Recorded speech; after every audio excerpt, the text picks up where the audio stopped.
It's time for the College of Bass with Kevin VanDam and Steve Pennaz.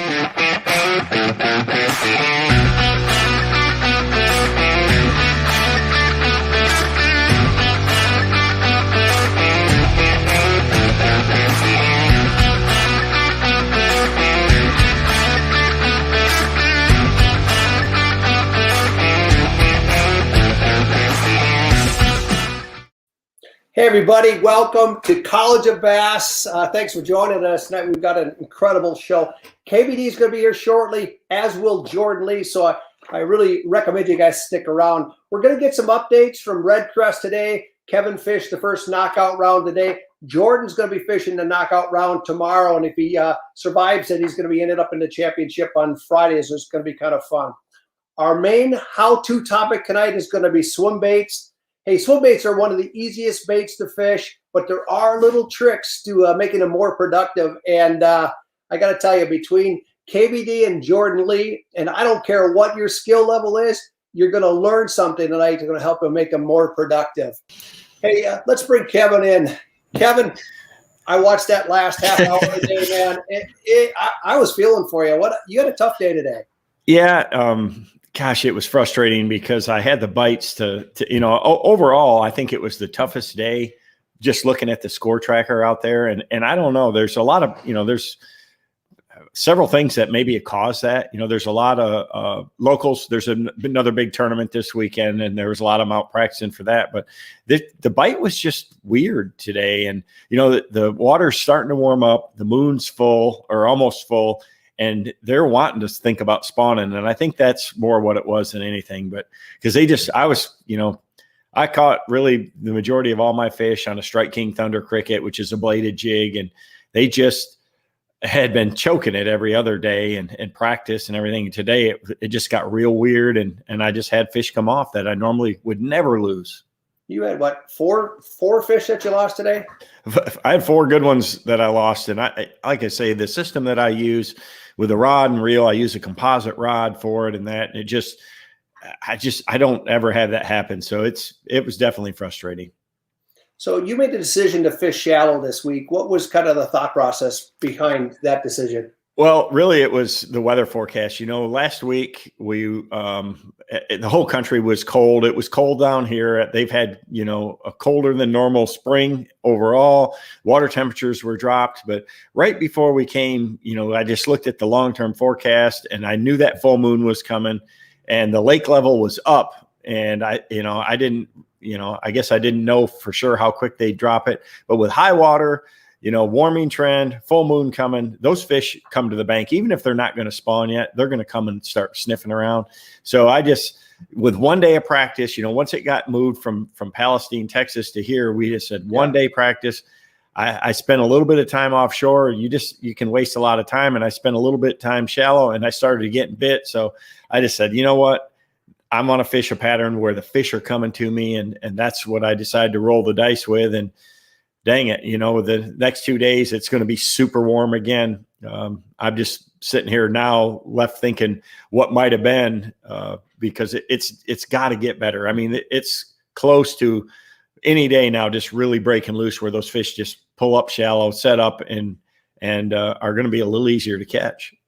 Rubanis was fishing frogs the last few days, and I was really surprised that he was fishing frogs this early. The water temp seemed a little bit low to me, but he put fish in the boat. He didn't today, but the last few days. And it seemed to me if he had made Friday, that thing could have lit up for him.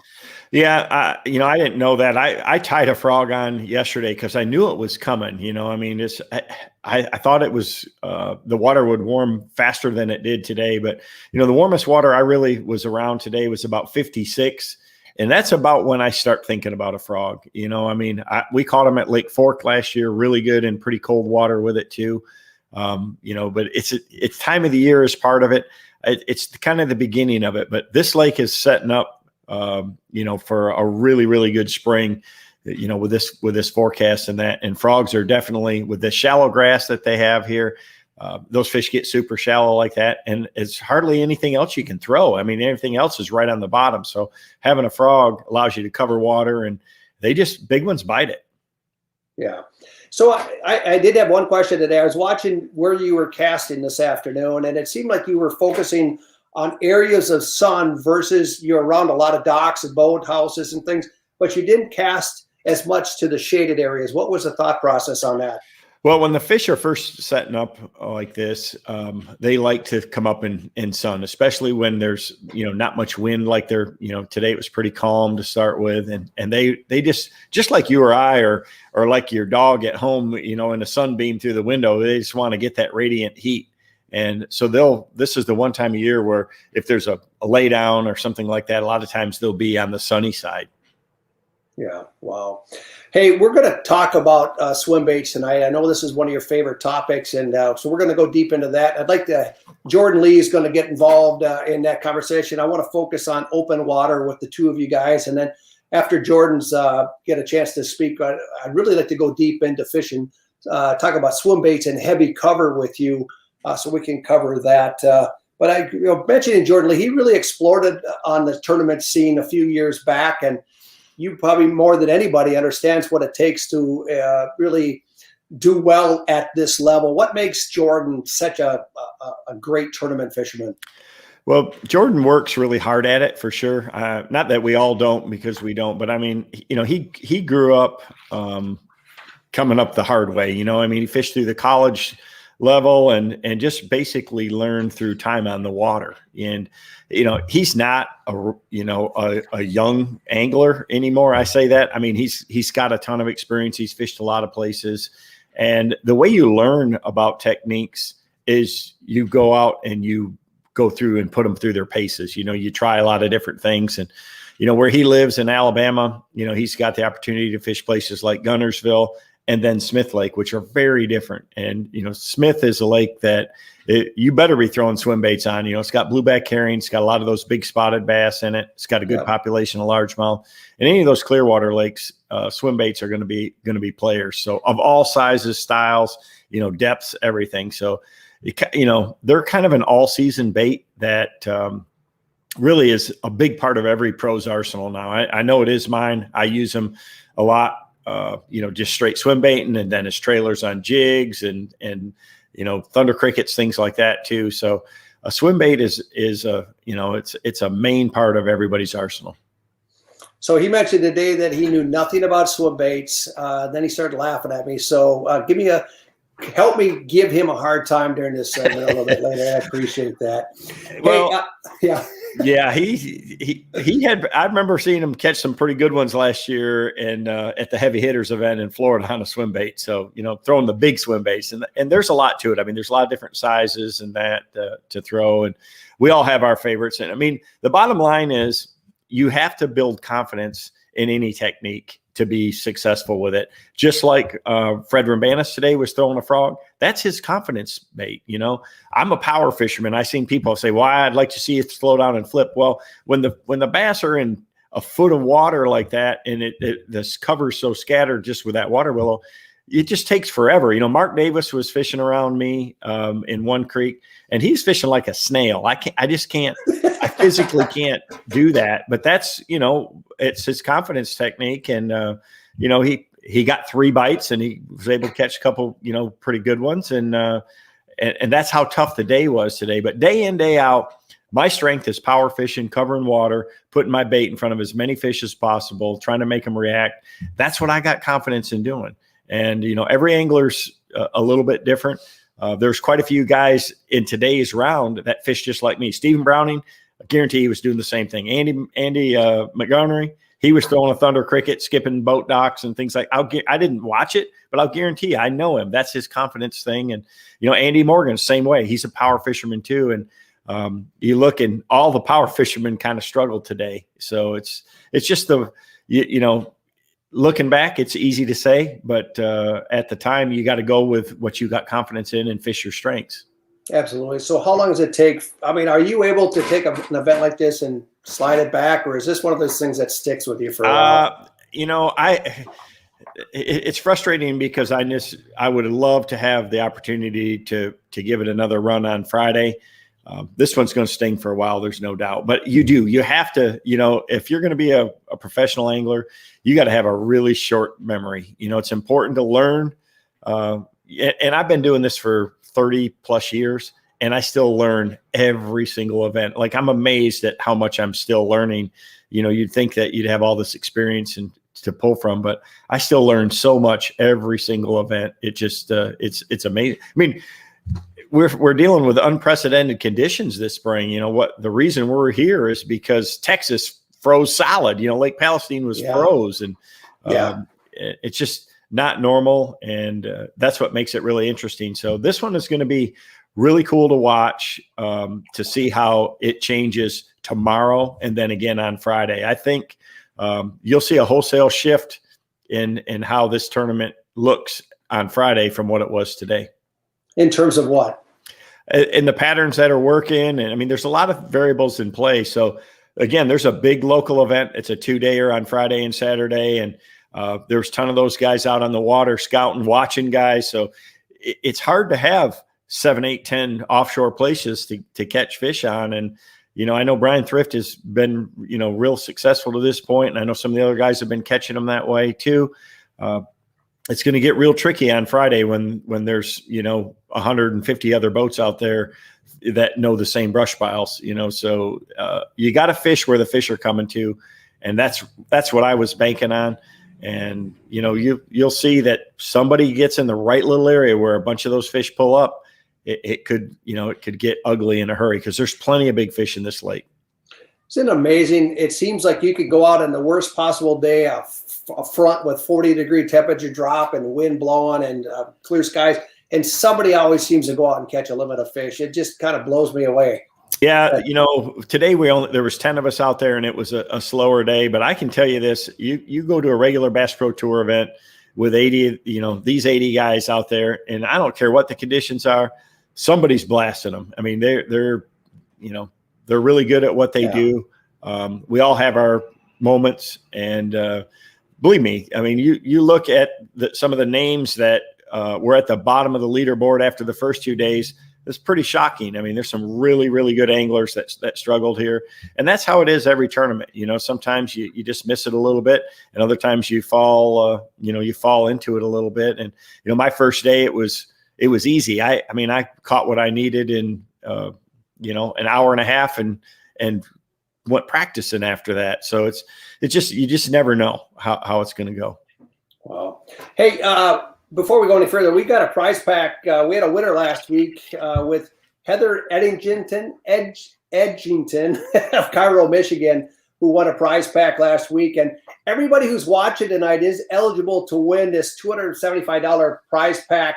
It includes the College of Bass Yeti mug, a couple of edge boxes from Plano, some great baits from Strike King, and a KVD box as well. So to win or be considered to win tonight, just comment, like, or share the program. Ask questions. We're going to get to as many questions as we can a little bit later. Hey, by the way, Kevin, this Yeti mug is unique. This is the College of Bass Yeti mug, and they're for sale on the Plano website tonight for $29.99. But what's really cool is all the proceeds go to the Bass Fishing Hall of Fame. Yep. It's a big deal. I'm glad that, Plano and Yeti got together, and, I kind of gave them the idea to say, hey, we should maybe give this to the Bass Fishing Hall of Fame. They do a lot of great work. It's a great organization. I've been around it and part of it for a lot of years. And luckily, I got inducted a few years ago, and it's a pretty cool deal. So I'm really proud that we're donating all the proceeds to them. And it's down at the Wonders of Wildlife Museum down in Springfield, Missouri. So if you're ever visiting, it is worth. That museum is amazing, and the Bass Fishing Hall of Fame is it's just, there's so much history there. It brings back a lot of memories for me. Yeah, wow. Hey, we got a little one more piece of business before we go any further. If you're looking for a great net, Fraybill's Conservation Series is on sale right now on Fraybill.com. This is a knotless design, so your hooks don't get hooked in, and your fish, you can let them go easily. So they're 20% off right now, and this is the net that MLF is going to be fishing. All the guys in the Big Five events are going to be using this. So check it out at Fraybill. It's an incredible net. Hey, Kevin, last week we went deep into spinnerbaits, and it was a fascinating conversation. And we had a number of questions that we couldn't get to during the show. So I wanted to ask a couple right now. One was a guy named Mark Bradford had written in. He says, how important is wind when using a spinnerbait? I always say the wind is your friend, and definitely with a spinnerbait. It really, most any power bait, whether I'm throwing swim baits or spinner baits, or like I was throwing a thunder cricket today, having a little bit of wind, it cuts down the light penetration. It helps disguise the look of the bait. The bass are going to be more active there. It pushes, people think that wind blows bait fish. It doesn't ever blow shad or anything around, but it does move the plankton, and the shad and the bait fish are feeding on that plankton. So it just activates everything. It gives the bass an opportunity to have an edge over their prey. And, if I got a choice to fish a windy bank or a calm bank, I'm definitely going to be fishing where the wind's at 99% of the time. That's awesome. And then we had another question from David Ria. He said, do you have problems with the swim bait trailer causing your spinner baits to run sideways? Yeah, you want to make sure that your trailer is definitely rigged perfectly straight, because it will cant it off. Typically, I use smaller diameter trailers on my spinnerbait. I'll use a curltail grub or a menace or something like that. I've even been using a lot of swim baits instead of a skirt on there as well. And again, it's just critical to make sure that it's straight. If you're using a high-speed presentation with a spinnerbait, I recommend no trailer at all, because it's so hard at higher speeds to keep that bait balanced with any kind of plastic on there. So just run the skirt for, burning the spinnerbait in clear water like we do for smallmouth. But for slow rolling a spinnerbait, I always want a trailer on there, and just make sure you get it perfectly straight. Awesome. Hey, Jordan Lee is in the queue. We're going to bring him in just a few moments, but I did want to start a little bit on swim baits. You remember this as well as I do. In about the late 80s, maybe mid 80s or whatever, we started hearing about these giant baits coming out of California. The AC plug, Alan Cole's bait, and guys that Huddleston and Mike Shaw and those guys. I got something I got to show you. I've got an original AC plug right here. And you look at this, you don't think of that as an actual bass bait, but this thing really did stroke some giant bass over the years. And I know you fished a lot of the big swim baits in California. What was your first experience with them? Yeah, the first trip that we made out to Clear Lake, I went to a local tackle shop, and I spent about $200 to get 4 swim baits. And, they're like as big as a tennis shoe. And, the first morning of practice, I went out there and I was throwing one of these big 10-inch, slow reeling it like this, and it's just swimming along.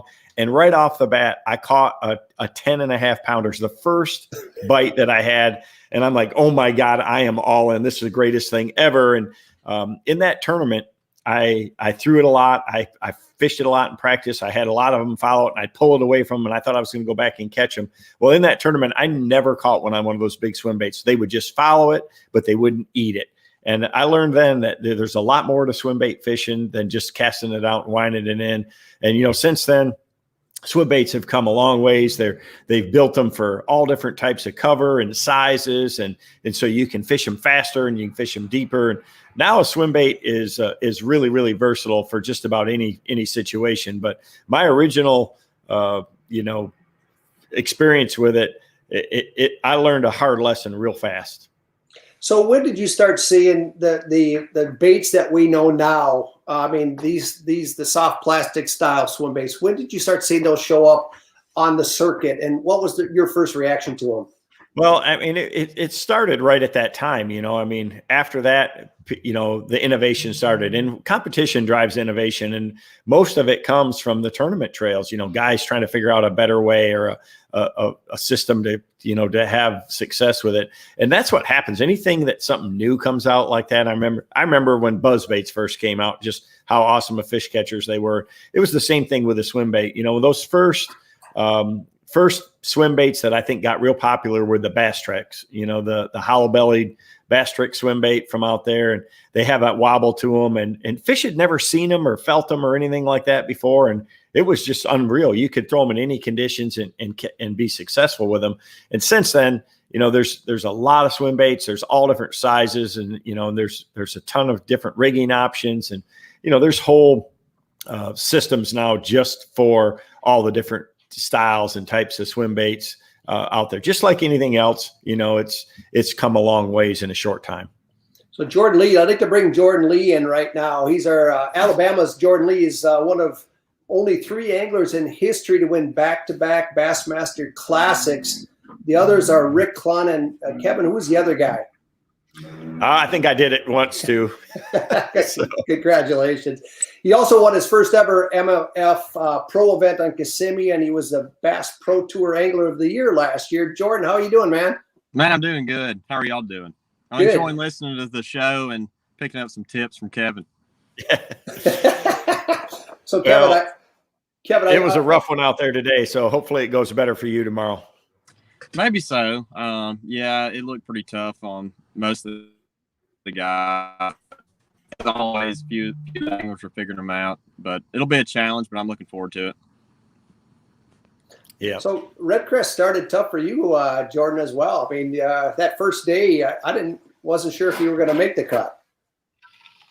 Yeah, it was pretty tough. I knew with the 1 day right around practice period we had, I didn't really find what I was looking for, so I knew it was going to be a challenge, and it was tough both days for me. 1 day I was just fortunate to get a few better bites, and that's really the only reason I made it into tomorrow. Hey, before we get deep into swim baits, I did want to ask you, Berkeley came out with a crankbait last year called the Fritz side that really seemed to explode. There's a couple new sizes. What makes the Fritz side so unique? Yeah, flat-sided crankbaits obviously have been around for quite a while. They're really popular in cold water. They work. That's really when they shine, and it seems like the Fritz side, what makes it great is you can cast it really good. It runs in that perfect depth zone, that 5-6 foot, and it's just got a real tight wobble. You can cast it, like I said, really well.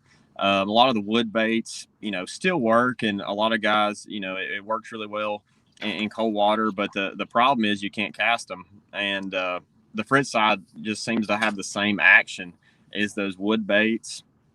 So that's what really makes it a special little bait. And they came out with a couple different sizes since the regular size was so good. Have a bigger version, which is kind of like a 2.5 style. It's called the Big 'Un. It's just a little bit bigger bait, and they make a junior too, which is a little bit smaller profile crankbait. So it's a great little bait that everybody should have. So Kevin and Jordan, I really want to go deep into fishing open water with swim baits with you guys right now. And Kevin, I guess I'd like to start with you a little bit on what can you define the types of swim baits that are out there right now? The 3 main types, and kind of go into the attributes of each one of the swim baits. Yep. So really it's there's swim baits that are built for different styles. There's the shallow water, like we have one called the Swimming Caffeine Shad that's really good. It's got a great tail action, but it's got a solid body, and it's really good for fishing like grass or heavy vegetation. It's, they're really popular in the Florida lakes and things like that for lily pads and Kissimmee grass. And then there's, the hollow belly baits, like the original Bass Tricks was the first one. And then, a lot of them, Strike King's got the Shadalicious, Berkeley has their hollow belly and that, and they have a really good wobble to them. The whole body quivers, and they seem to be better for a little slower actions and really in a little cooler water. That's when they kind of shine. It's great for pre-spawn. And then there's, the other style, like the Strike King Rage Swimmer. It's kind of a ribbed body. It's got a bigger paddle tail, and they just have a kind of a slower wag, and they're a real good cold water bait, but they're also a real good warm water bait. And they're bulky. Those are the 3 main styles that I like to fish. And of course they make them in sizes from anywhere from, little 2 and 3/4 inch all the way up to almost a 6-inch size, a 5.75. And it just depends on what you're targeting, how clear the water is. We throw a lot of small swim baits in open water for smallmouth, and I know Jordan does for spotted bass too. You got to throw, if the bait's small and the water's clear, you got to throw those little baits. They dang sure they're so natural, they can't help but bite them. You know, we got some video of a hollow belly bait on a jig head. Kai, I'd like you to run that one video, and it does show, and we'll show it more. But you can see the entire bait is rolling. A lot of tail action, but a lot of body action to it as well. And if you look at that compared to more of the solid type bodies, you know, it's on the same exact jig, but you can see the big difference in the two baits. You got more of a tail action. This is obviously the Berkeley grass pig, but. So Jordan, when you're selecting a swim bait, I mean, take me through your decision process. Are you, say, let's set a scenario. Say it's you're finding suspended fish on top of trees or something in a clear lake. How do you pick how do you select the bait? How do you rig it? Take us through your entire kind of process. Yeah, just like Kevin was saying, there's three really main styles of swim baits, I would say. And, when I'm fishing for like spotted bass in tops of trees, I'm going to be throwing like a power swimmer, which is just like similar to the Kitech.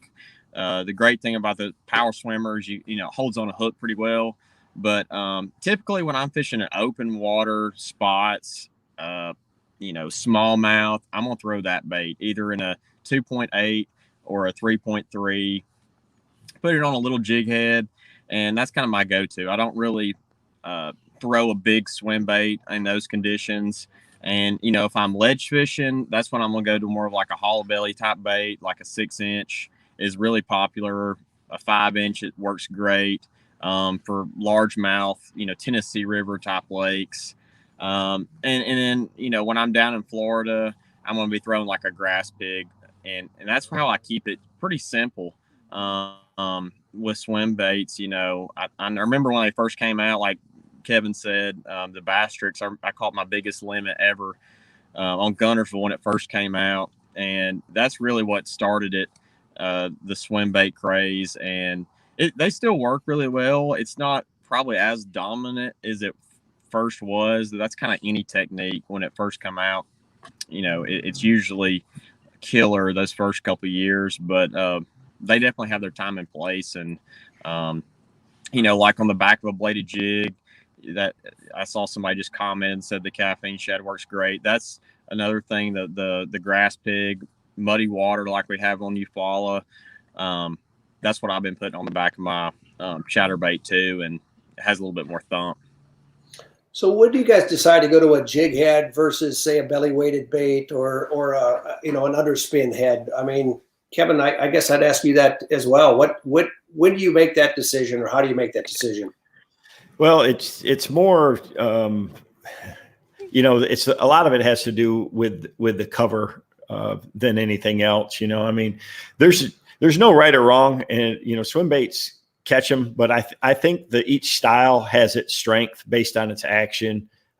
For certain rigging styles, I throw a ton of swim baits on jig heads. If I can get away with rigging it with an open exposed hook, if not fishing brush or I'm not fishing thick grass, that to me is, the best way, whether I'm throwing big ones or little ones or anything in between. But, I definitely like a belly weight in cover, and, and I've even thrown one a lot with the spinner on it. Strike King makes one of those too. And you can put, really any type of swim bait on it, whether I'm fishing it through grass or even in open water. And that having that little spinner, a lot of times having a little flash, just adds a little extra, visibility to it and a little extra vibration.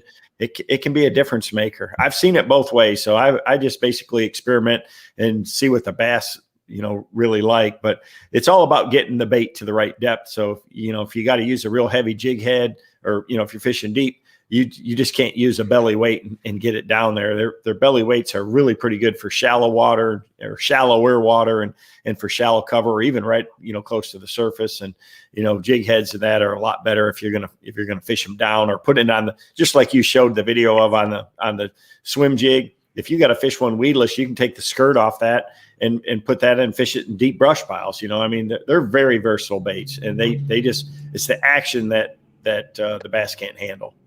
So Jordan, when you're picking a jig head based on, say, depth or size of bait, take us through that process. I mean, how heavy a heads do you use? Are you looking for a slower presentation, a faster presentation?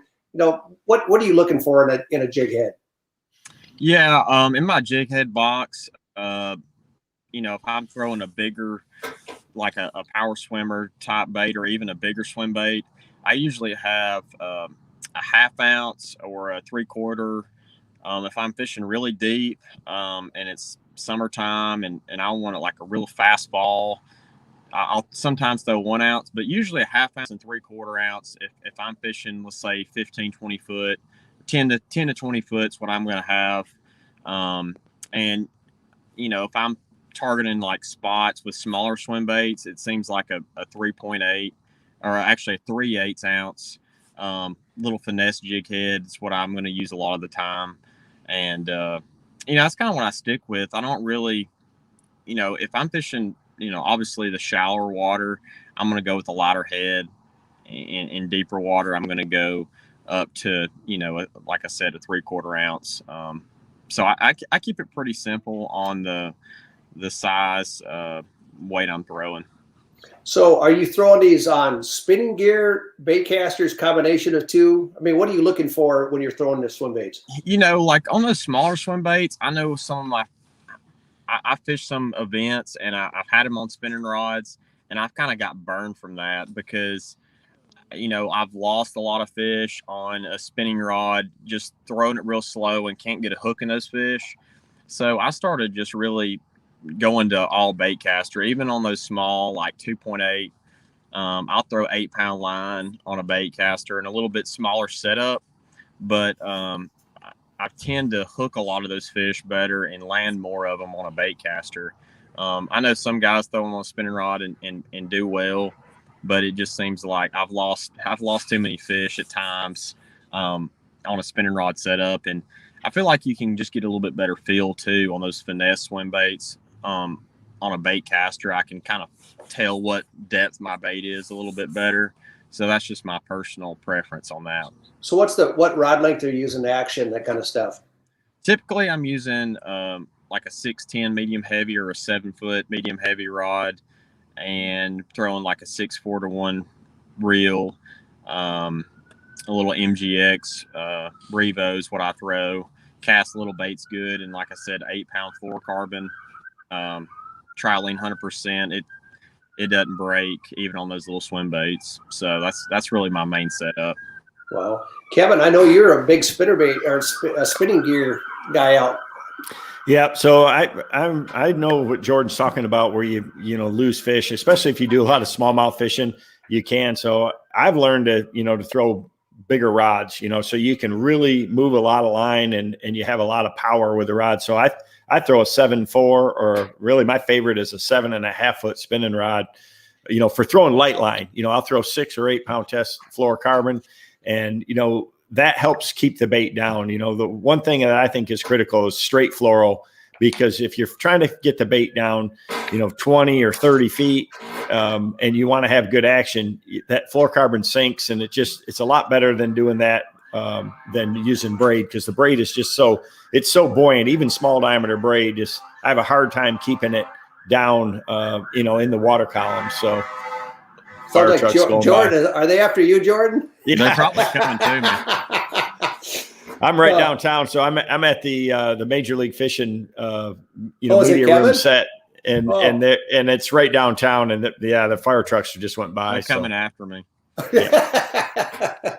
So both of you guys are fishing fluorocarbon. Do you ever go to braid or any? Obviously, in heavy cover, you're probably going to do that, but in open water situations, are you guys, either of you, ever going to braid? I prefer straight fluoro. I mean, it is. I love braid on a spinning rod with a fluorocarbon leader, just because you don't have any twists, and you do get great sensitivity and things like that. But when I'm fishing a swim bait, I just feel like I get a lot better depth control, or I understand what the bait's doing at different depths. In shallow water, it'd be fine, but in anything deeper, I like straight fluoro. So I want to ask both of you guys this, but Kevin, if you had 3 colors for open water, what are the characteristics, or your main for more clear water lakes?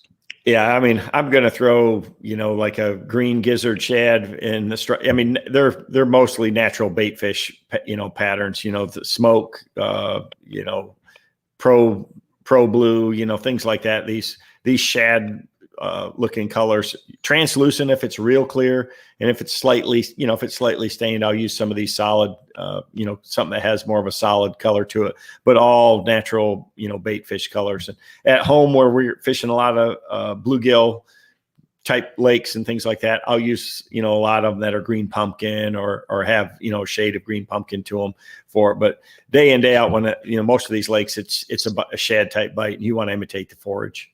How about you, Jordan? What are your favorite colors? Yeah, it's kind of the same deal as Kevin said. I have never seen like swim bait, smaller swim bait. Just when I'm going with a natural shad color, you can't really go wrong. When I'm usually picking one up, it's going to be just like a white / translucent, just natural color, and you really can't go wrong with that. In dirtier water, like the sight flash, I've seen that make a difference. That's kind of a you know, bold white color. But overall, you can't go wrong. Natural colors, and on those little finesse swim baits, you're going to put fish in the boat.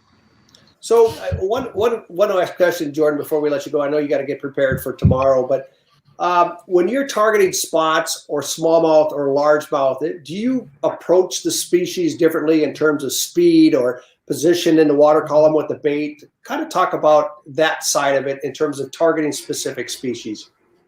Yeah, it definitely matters. But typically on a smaller swim bait, 2.8, 3.3, or like a 3.8 even, most of the time the fish I'm targeting are going to be suspended. So, you know, I'm not going to let my bait typically go all the way to the bottom, but I'm not going to, you know, keep it up on the surface. It's usually a slower, medium style retrieve, and trying to keep it where I think the fish are at. So if they're in the middle of the water column, let's say above some standing timber, I want to just I want to let it sink down, obviously, to wherever I think the fish are at. If they're in 20 foot, I want to keep it right above them. And typically I want, you know, I try to visualize, like when I'm reeling that bait, I want them to be looking up at it for, you know, spots and smallmouth. Typically that's when you're going to catch more fish. When it's below the fish, it seems like they don't go down on it as much as they do like coming up and eating it. So that's something to keep in mind. For, you know, smallmouth and spots, just trying to keep it above them, and that definitely catches fish. So if fish are related to structure, so if they're bottom hugging, are you trying to ride it near bottom or right above the fish? Or, I mean, talk about the difference between that and, say, suspended fish. Yeah, I mean, sometimes when the fish are on the bottom, like in the ledge tournament, they're usually deep, pretty close to the bottom. I want to, you know, let it hit the bottom, and sometimes just a slow reel, and just kind of keep it in that strike zone. It doesn't matter really what bait you're fishing. You always want it to be around them. So if they're, you know, if you graph over them or you feel like the fish are relating in the lower water column, you want to let it sink and make sure it's all the way at the bottom before you start, you know, slowly reeling. And definitely the speed you're reeling it at too, because if you're burning it back, that's going to keep it away from the fish. So just, you know, pay attention to that. Well, hey, we appreciate you coming on tonight. I know you got to get ready for tomorrow night, so I don't want to keep you any longer, but thanks for joining us on College of Bass, and good luck tomorrow. Yeah, I appreciate it, guys. Thank y'all. Get them both. Thank you. See you, bud. Kevin, I know, I think you got a different opinion on speed. I mean, one of the things that I know you like to fish fast, is at least as fast as possible. I mean, are you always using a straight retrieve with swim baits? Or, I mean, talk a little bit about trigger and strikes. No, I try to, especially in clear water, you know, once it's warm, speed is critical. And Jordan, he kind of alluded that a little bit too. You know, in the summertime when you're fishing ledges and things like that, you cast a swim bait out there and you can reel it along slow. And then, you know, you might burn it 4 or 5 cranks real fast and then let it fall back to the bottom. You know, that quick burst of speed, a lot of times it will trigger them. And it's the same for clear water, you know, like smallmouth or spotted bass when it's warmer, that, you know, they'll key into that bait when it's swimming along, but then a change of pace will trigger them into biting, you know. So typically, you know, burn it 4 or 5 times and then kill it, let it sink back to the bottom with tension on the line though. And it just let it pendulum fall back. It can be deadly effective. So I like to use probably a oversized head in a lot of situations when I'm trying to trigger them like that, just so that it has a pretty fast fall, and keep that line tight and let it fall, burn it up and let it fall back through the zone where I think they're at, especially if you're seeing them suspended and things like that. It can be good. He made a really good point in that you always want to fish a swim bait above their line of sight. It's kind of like a spinner bait the same way. You want it slow rolling over the cover, and whether you're fishing in the grass or brush or cover or not, you want to keep that bait above the fish's line of sight and where you think he's at, and just above him though. So that's why it's so critical, on suspended fish, to have a really good presence of knowing how deep your bait is, to count it down to a certain depth, reel it a little bit, and then just trying to keep it into that exact in that exact zone. It takes practice to be able to say, well, hey, I'm going to fish a swim bait and keep it at 15 feet, or I'm going to keep it at 20 feet. So it's all about the line diameter and the size of the head and swim bait that you got on there to be able to control it, to get the depth and the speed that you're looking for. Very similar to changing blades on a spinnerbait to do the same thing when you're fishing a spinnerbait deeper. You adjust the head size and the blade combination to give you the speed and depth you're looking for. And a swim bait, exactly the same. Do you think it's fair to say that people use most anglers or a lot of anglers use the lead heads or a weight that's too light for the bait? In most cases, I tend to use heavier than most. Most of the time I'm throwing a 3/8, and I throw a lot of 16th ounce increments. So I got 3/8, 5/16, halves, 5/8, 3/4, 7/8, and 1 ounce. We in the North, people are really adamant about custom jig heads and things like that. I think I sent you a slide with a bunch of some of my favorite swim baits and with some of the heads and things that we use. So go ahead and run that. So I like a rage swimmer day in and day out, and this is one with all the hollow belly baits and the belly weights, with the blade and that. This is what I throw in shallow water. That's a must-add belly weighted hook, and that the cool thing about that is you can slide that weight either forward or back to make it run deeper or shallower with the same exact size on it. If you run it forward, it makes the bait run deeper. If you slide that weight back, it makes it run shallower. The other slide is the one with the jig heads, I think, that I sent one in. If he's got it, I saw it earlier. Kai, I know you've got it. Yeah, there. So you hear some, from the little 275 there with a jig head rigged on it, and there's some 325s and some 375s, and I've got some heavier heads there. That fatter body like that, with a heavy head, it's got a real slow wag, and that's my go-to open water swim bait. These are what I like to throw for smallmouth when they're down on the bottom and they're eating gobies and things like that too. I'll use a heavy head and just kind of skip it right along the bottom, when they're in that zone. So part of it is knowing kind of a little bit about where the fish should be set up. And smallmouth and the Great Lakes are so focused on gobies now that you can't hardly go wrong if you're throwing a goby imitation about anywhere. Yeah, they work great. But I guess the thing that you got to remember is that, you're moving a ton of water with a lot of these swim baits, and you got to make sure that you cover that. Hey, in the photo, we've got some baits that have ribs, and we've got baits that don't. When do you fish the ribbed bait versus some of the, say, more of the smooth style baits? So the rib baits are designed the ribs help slow the bait down.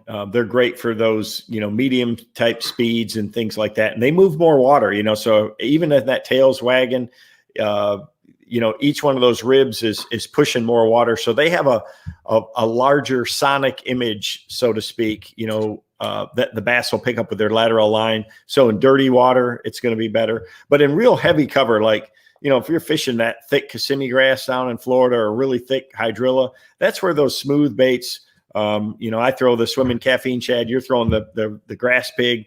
That's where they really, work really well through the cover. And, the hollow bellies are all smooth sided too, and that's that's more about the wobble that they give. The hollow belly just makes the whole bait The shake. whole bait shudders, yeah. And they're phenomenal. I think that they really shine in stained water and in cold water because they just display so much water, and they're better at slower speeds. I'm not saying you can't fish them fast, but where they really shine is at the slower to medium speeds. Let's move out of clear water or open water and move into heavy cover. So talk a little bit about your strategy for picking baits, and what are your maybe 2 or 3 different favorite approaches for fishing swim baits in heavy cover? Yeah, they're so good for shallow grass because it's kind of like that frog. It's, if you use a belly weighted hook, and especially a lighter one, you can, throw them through real thick grass and real heavy cover and keep them 100% weedless. You can't throw a spinner bait in that thick of grass. And even if it's slimy and stuff like that, you can still make that work real well. So, I use the screw lock hook. Mustad makes a good one, like I said, with that weight that you can slide back and forth. And, I'll use just enough weight to keep that bait in the zone where I want, or sometimes no weight at all. They're fantastic right on the top. Again, if we go to Florida and the Harris chain or Okeechobee or Toho, around that Kissimmee grass around the shoreline or even those flat pads, you can buzz that thing almost like a buzz bait right out over the top, and they'll just come up and explode on it. And really, it's just, yeah, even in places where a swim jig gets kind of grassed up, it's kind of thick for that swim bait will still come right through there. That's amazing. So are you fishing a larger bait, like a 5 or 6 inch in the grass? I typically do. I like that, at least the 475 to, the 475 and the 5 inch, you're fishing for largemouth in that situation. And so many times we're targeting big fish. So a bigger bait, it's a big profile, moves a lot of water, and they're fantastic for, bushes and things like that. So if you got, a flooded situation, you're fishing a lake in Texas, Lake Fork or Rayburn or something like that, and you got flooded bushes. Again, that swim bait is totally weedless. I'm going to throw it on straight braid in that situation around that shallow grass. I mean, no fluorocarbon here. This is straight braid and, 50 or 65 pound test. And you can, skip it back in holes in the bushes and things like that, or even, real shallow boat docks. If you got heavy, thick, shallow brush, cover, grass, vegetation, flooded stuff, swim bait's a great choice for getting those fish out of there. So in terms of rods, you're going to use sort of a flipping stick style, 7.4, 7.6, medium heavy or heavy, or what are you throwing? Yeah, if I need to still be accurate with my casts, I'm going to be a little bit shorter. Probably my favorite is a 7.4 heavy. I make one in my series that's what I throw it with, is that 7.4. If I'm out in open water now or open grass, yeah, you can go to a big rod, like almost like a flip stick. I'll throw a 7.6, heavy action with that braid. You're just, you want something you can throw a long ways and you got a lot of power to get them out of. But if you got targets, a little shorter rod's always going to be better. So if somebody's fishing open water or cover and they're not getting bit, if you had 1 or 2 tips on maybe helping them trigger strikes, what might it be? It's about, you really want to change speeds a lot. A swim bait is no different than any other bait. A slow, steady retrieve catches fish when they're active, but when they're not, stopping it and starting it, just quick little a twitch, jerk, pause. I mean, the same kind of thing I'm going to do with a spinner bait or a crankbait. When it hits some cover, snatch it forward a little bit, make it erratic, make it look like it's trying to get away or it's injured. Bass are, they're a predator, and their instincts tell them to target those, that are look different from the rest. So, I'm going to try to make it move a little bit more erratic. So in heavy cover, I'm assuming you're fishing more bluegill colors, the black blues, the green pumpkins, that kind of stuff. Yeah. Water clarity is a big part of that. In dirty water, black and blue is one of my favorites, or like that sight flash. I'm going to do something either bright or dark. And then as it gets a little cleaner, especially in a lot of lakes where there's a population of bluegill, and a lot of bluegills live around grass, I throw a lot of green pumpkins, or shades of green pumpkin. And, a lot of times I'll dip the tail in chartreuse. maybe even a little bit of orange here and there at times, but usually chartreuse. But day in, day out, those colors and vegetation really work well. And if the water's clear, even, green pumpkin or the watermelon shades are going to be real popular, because that's just what lives in the grass is the same color. So why swimbaits are all in that sort of that shad style, the longer, thinner baits? Why did the bluegill shapes never really take off? I think part of it is that they're harder to rig. That's harder to get them to go through cover the way these, more streamlined designs are. And bluegills come in all sizes too, so I mean, even though it's not the exact shape of a bluegill, I'm sure that in a lot of cases that when they see it going over the top of them quickly in the grass and things like that, that's what they think it is. So it's just hard to get a taller, shape like a bluegill is, to stay streamlined and to not roll and not turn. It's just design wise, it's a lot harder to fish one like that at speed. I mean, that's why a torpedo is shaped like it is, because it's designed to cut through the water and be fast. And those swim baits are the same way. If you want to trigger fish, you got to be able to pick up the pace at times with them. And, having that speed is really important to do that. Hey, before I forget, I want to move on, but if there's anything to add, but we were doing a commercial for Abu years back on a lake down in Texas. It was Chill Canyon or something. And the producers kept yelling faster, faster, faster. And I had the ugliest, weirdest colors swim bait on just to get through the grass. And about the third cast, the water bulged behind it, and an 8-pounder grabbed the bait. It was the weirdest situation that's ever happened to me. Hey, anything to add on swim baits before we move on? No, I think we covered a lot. I've seen a lot of good questions. I had a lot of people asking me about red crest and what I did and what I was throwing, the thunder crickets and things like that. So yeah, we can. I think we've covered it, and we'll have some of those questions next week on the show that we had from here. So if there's something that we missed, I think we covered a lot of it between Jordan and I, and we can hit some of them, highlight a few of them next week as well. Yeah. Hey, we got some viewer questions from last week that I want to bring in. The first one was from Michael Allen Johnson. And he said, speaking of lures coming into vogue and falling out of favor, which was one of the things we talked about with spinnerbaits last week, is it a matter of the pressure on the fish and needing to see something new? Or what do you think it's actually a great question. Yeah, it is. And I think at times, especially on these lakes that do get a lot of pressure, these famous lakes like Lake Fork or Gunnersville or here, Lake Eufaula. I mean, this place it's amazing how many people come here to fish.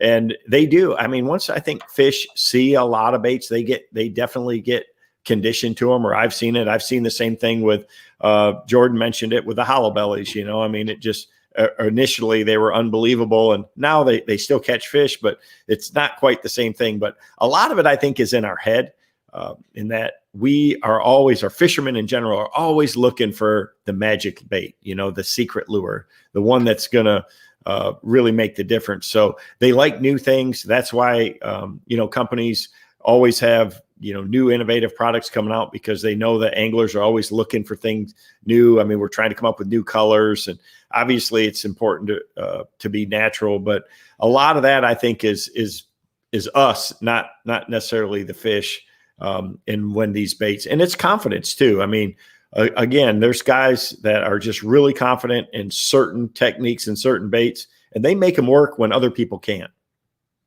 By the way, I noticed on Red Crest coverage this week, especially day one, a lot of guys were throwing spinner baits. I thought it was very interesting, given the show last week. Hey, we had Jimmy Crawford asked, what gear ratio are you using for crankbait fishing? Yeah, so, I like, I've got a reel that I designed in my series for Lose that has a 25-inch per crank. So it's a 6:3 to 1 gear ratio, but I really like that 25 inches per turn for cranking. Some people like a faster reel.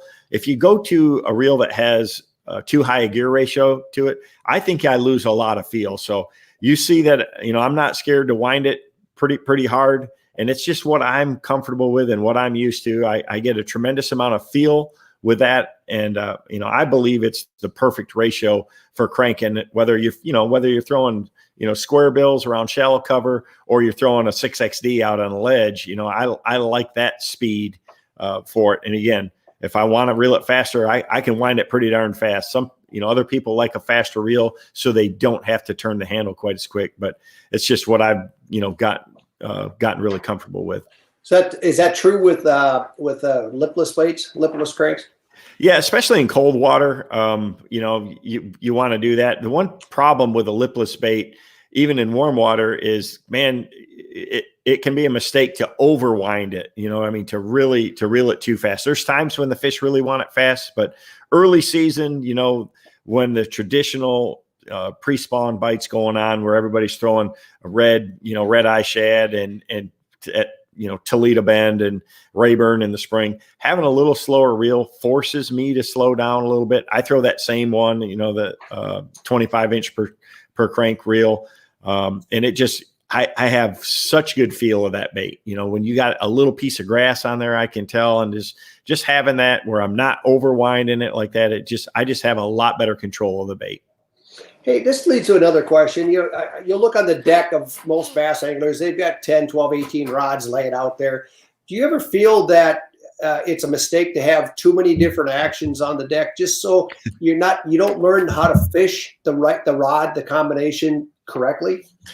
I carry a lot, I have my own line of rods and reels that came out, and I've got 23 different models, spinning, composite casting for crankbaits and bladed jigs. And so I should withdraw this question. Yeah, you can. I'm it's like a golfer with golf clubs. You got to have the right club for the right situation. But we all have our own preferences. They're not, Jordan is going to use something a little different than me, and you're going to use something, and it comes through experience like that. So there's not a right or wrong. It's really whatever works for you. Yeah, a lot of it has to do with your physical size. If you're only, if you're 5'6" or 5'8", it's hard to throw a really long rod around targets. Compared to somebody who's 6'7", it's totally different on how you're going to handle those rods. So part of it is physical stature and the techniques and what you're, confident in. But it is important to have the right tip action, to have the right action in the rod for casting accuracy or controlling a bait, or to maximize the action out of a certain technique. I was really surprised when Jordan said he fished more of a heavy action on some of the swim baits. That really kind of blew me out of the water. Yeah, in most cases, I would tell you, you're always better to fish a rod that's too stiff than too soft. You're going to lose fish in a lot of situations with too soft a rod, and it's just part of the deal. But hey, one thing I wanted to talk about was, again, you see a ton of the shallow water guys here. A bladed jig was really dominant. I was throwing a Thunder Cricket. Plano has the best bladed jig box. If you can pull up that edge box, if you're looking for a good box for your jigs or your bladed jigs, this edge box right here is absolutely unbelievable. It locks them in place. You just put the neck of it right in those little posts. When I started the season, I had 170 Thunder Crickets in this one box. It's a 3700 series. And, I've got a swim jig box, a football head jig box, a bladed jig box, and then a flipping jig box. So if you're looking for a good jig box, look no farther than that one right there. Kevin, that might be the best tackle box ever made. For really what it does, there's nothing better. It has solved a huge nightmare for me for keeping my jigs organized by size and color. With the clear lid, I can look right in there. I just write right out on each row on the outside, what size they are, what weight they are. And I know right where I'm at. And it really makes a big difference. We got time for one more question. It's Mark Bennett is his name, and he says, on a large flat or weed line, do you prefer to make long casts or target specific areas within, say, the weed line or the flat? That's actually a great question. Yeah. So, if you're fishing up on top of the flat, you can go up and fan cast around, but typically, in a lot of cases, we're targeting the outer edges, or, it just depends on how thick the grass is. If it's real thick and it's an outside wall, a lot of times I'm going to try to fish closer to parallel down that if I think the fish are on the edge. But most grass lines are more scattered. And, I like to fish them at a quartering angle and just, until the fish tell me how they're relating to it. That's how I'm going to position the boat. I'm always thinking about my casting angle to try to have my bait in the zone that I think they're in for the longest time. So, if I've got an edge they're on, man, paralleling it keeps it in the zone 100% of the time. If they're all scattered over the flat, then you got to fan cast the whole thing, So it just really depends on how they're set up. But he's thinking exactly spot on. Is like, hey, man, how should I position the boat? Yeah. Once you get a few bites, that should give you a pretty good idea. And then, put the boat where you're going to keep that bait in the strike zone for the maximum amount of time. So what kind of weight do you think it's going to take Friday to win on Friday? And what techniques do you think are going to be the key? I think it's going to be real interesting. I think there'll be, Brian Thrift really put on a show the first day. If his pattern holds up, I don't think anybody's got anything for him. But I think with the pressure that's coming on this lake, that it's going to be challenging for those guys fishing offshore. But when you do find them, you can catch multiple fish. That being said, with the moon's coming, it's not going to get cool at night. Every night it's gotten cool. Tonight, the temperature's not going to drop. It's going to get in the mid 70s again tomorrow, and it is on Friday. The shallow fish are coming. I mean, there's no doubt that they are coming. The problem is once they get up there and get locked down and start thinking about spawning, you can't cover water like I've been doing with that thunder cricket and get them to react. You got to start fishing slow, Mark Davis style. But if you can get into a small area where there's a bunch of them at, and it will happen here, you can do well in a hurry. So that's going to be the $300,000 question at the end of the week: is what's going to prevail, shallow or deep? Wow.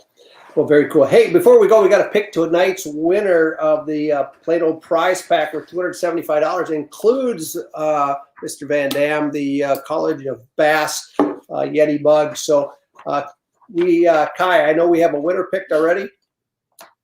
John Creek. Hey, nice. Congratulations, John. That's way to go, man. That's happy for you. So Kai will reach out to you, get your shipping address, and we'll get that to you. Kevin, I really enjoyed tonight. Tonight was a lot of great information on Swimbaits, and I learned some stuff tonight that I didn't expect to learn. So it was pretty awesome. Yeah, it's been a hectic week, here with the change and coming from Red Crest and that too. I fished today, so I was a little bit scrambling to make it on time after, the media obligations and things like that after the deal. So next week should be a little bit calmer, but I can't believe we're already, 4 shows in. We got 4 more to go though. It's unbelievable. We're going to talk kayak fishing next week with Christine Fisher. And we'll dig up a few more topics. I'm going to put fish in the boat for everybody. But hey, I'd like to thank you, Kevin, for being here tonight. Thank you for everybody for joining us tonight as well. And have a safe trip back, Kevin. And look forward to catching up with you a little bit later this week, man. Yep. I just want to say, hey, thanks to all the fans. I appreciate all the well wishes and the support this week. Believe me, there's nobody that wanted to put this one in the bag. I wanted to win this one bad, and I took a gamble on what I thought was going to do it, and today just didn't work out the way I wanted. And it's one I'm going to be thinking about for a while, but I appreciate everybody's support and look forward to next week. And then, before you know it, we're going to be at Sam Rayburn in a few weeks, and that should be really good. The weather is finally turning around nationwide. Where we live in the north, it's a little ways out yet, but down south, man, it is gangbusters. The bite's happening a lot of places right now in the deep south. The fish are spawning with this moon, and it's really getting into the heart of the season. That's awesome. Well, thanks so much. We'll see you next week. Yep. Bye, everybody. Thanks for watching The College of Bass. Join us for an all-new episode every Wednesday night.